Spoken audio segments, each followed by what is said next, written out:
Hi there, I'm Renee Schwartz, and welcome to Moonlake Productions' versions of the world's best fairy tales.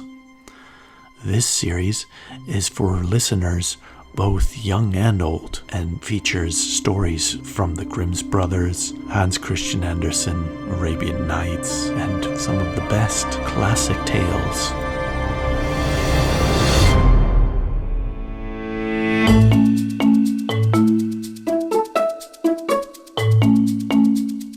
The Golden Goose by Jakob and Wilhelm Grimm. There once was a man who had 3 sons. The youngest of them was called Simpleton, and he was sneered and jeered at and snubbed on every possible opportunity. One day it happened that the eldest son wished to go into the forest to cut wood, and before he started out, his mother gave him a fine rich cake and a bottle of wine, so that he might be sure not to suffer from hunger or thirst. When he reached the forest, he met a little grey old man who wished him "Good morning," and said, "Do give me a piece of that cake you are carrying and a drink from your bottle of wine. I am so hungry and thirsty." But this clever son replied, "If I give you my cake and wine, I shall have none for myself. You just go your own way." And he left the little grey man standing there and went farther into the forest. There he began to cut down a tree, but before long he made a false stroke with his axe and cut his own arm so badly that he was obliged to go home and have it bound up by his mother. Then the second son went into the forest, and his mother gave him a good cake and a bottle of wine, as she had to his elder brother. He too met the little grey old man, who begged him for a morsel of cake and a drink of wine. But the second son spoke most sensibly also, and said, "Whatever I give you, I deprive myself of. Just go your own way, will you?" Not long after, his punishment overtook him, for no sooner had he struck a couple of blows with his axe than he cut his leg so badly he had to be carried back home. Then the youngest son said, "Father, let me go out and cut wood." But his father answered, "Both your brothers injured themselves. You had better not. You know nothing about it." The boy begged him so hard to be allowed to go that at last his father said, "Very well, then go. Perhaps when you have hurt yourself you may learn to know better." His mother gave him only a very plain cake, made with water and baked in the cinders, and a bottle of sour beer. When he came to the forest, he too met the little grey old man, who greeted him and said, "Give me a piece of your cake and a drink from your bottle. I am so hungry and thirsty." The boy replied, "I have just a cinder cake and some sour beer, but if you care to have that, let us sit down and eat." So they sat down, and when the boy brought out his cake, he found it had turned into a fine rich loaf, and the sour beer into excellent wine. Then they ate and drank all they wanted. When they had finished eating, the little grey man said, "Now, I will bring you luck because you have a kind heart and are willing to share what you have with others. There stands an old tree. Cut it down, and among its roots you'll find something." With that, the little man took his leave. Then the boy began at once to hew down the tree, and when it fell, he found among its roots a goose, whose feathers were all of pure gold. He lifted it out, carried it off, and took it with him to an inn where he meant to spend the night. Now the landlord of the inn had 3 daughters, and when they saw the goose, they were filled with curiosity about this wonderful bird, and each longed to have one of its golden feathers. The eldest said to herself, "No doubt I shall soon find a good opportunity to pluck out one of its feathers." And the first time Simpleton happened to leave the room, she caught hold of the goose by its wing. But, lo and behold, her fingers seemed to stick fast to the goose, and she could not take her hand away.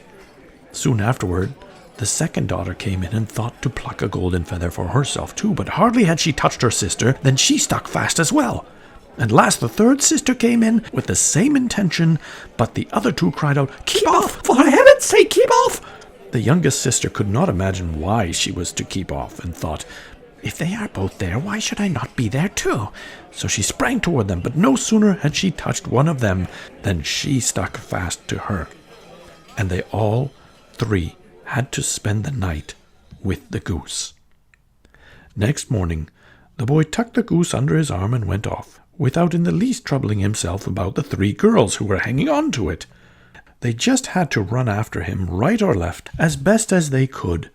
In the middle of a field they met the parson, and when he saw this possession he cried, "For shame, you bold girls! What do you mean by running after a young fellow through the fields like that?"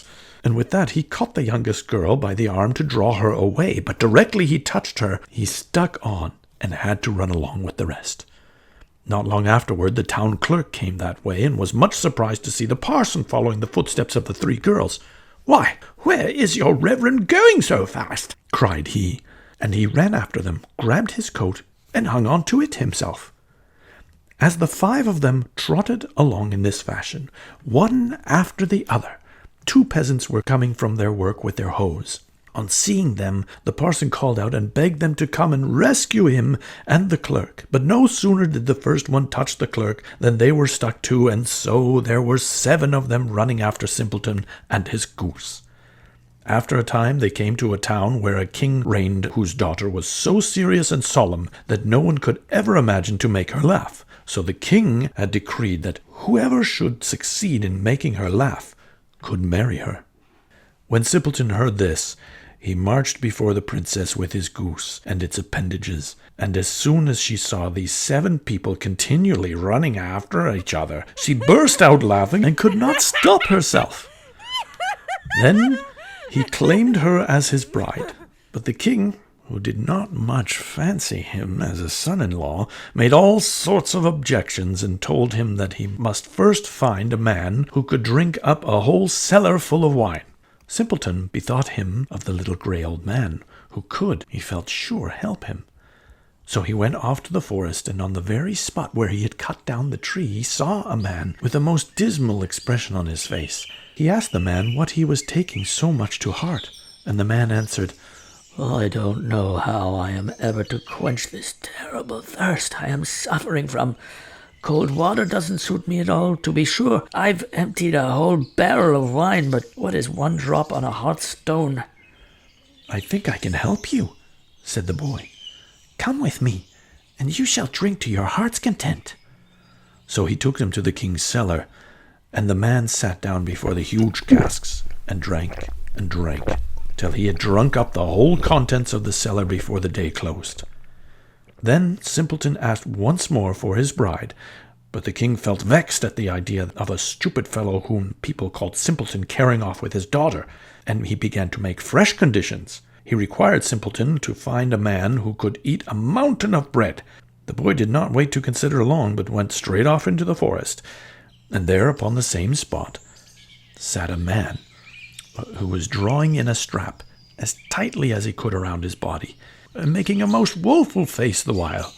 He said, "I've eaten a whole oven full of loaves, but what's the good of that to anyone who is as hungry as I am? I declare my stomach feels quite empty, and I must draw my belt tight if I am not to die of starvation."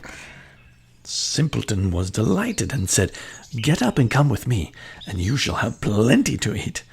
And he brought him to the king's court. Now the king had given orders to have all the flour in his kingdom brought together, and to have a huge mountain baked of it. But the man from the wood just took up his stand before the mountain and began to eat, and in one day it had all vanished. For the 3rd time Simpleton asked for his bride, but again the king tried to make some evasion, and demanded a ship which could sail on land or water.